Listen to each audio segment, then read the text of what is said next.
You know, I think one of the interesting things about the book is that Boyd touched on the issue of economy and of poverty, and so I think when we're talking about solving these problems, we really need to look at how do we create local economies and capture some of the local economy that we're allowing to go elsewhere.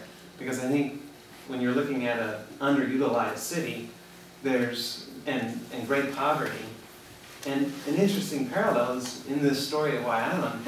There's great poverty.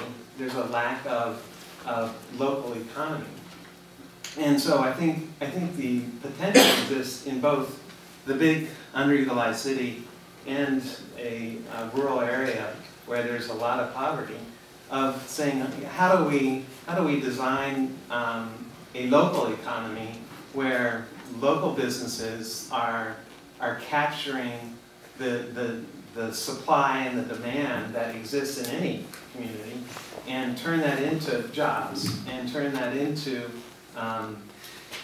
density.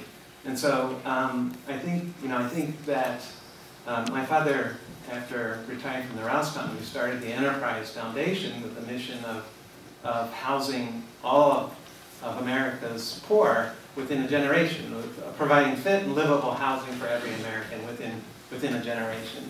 And you know, the Enterprise Foundation is a very successful nonprofit and force in the world of affordable housing. But one of the experiments with Sandtown was to go into a urban neighborhood and say, how do we do the same thing we did in Columbia, Maryland? How do we look at all of the institutions of a community, education and health and transportation, and how do we transform those and make this a viable community? But the one thing that wasn't addressed was the issue of jobs.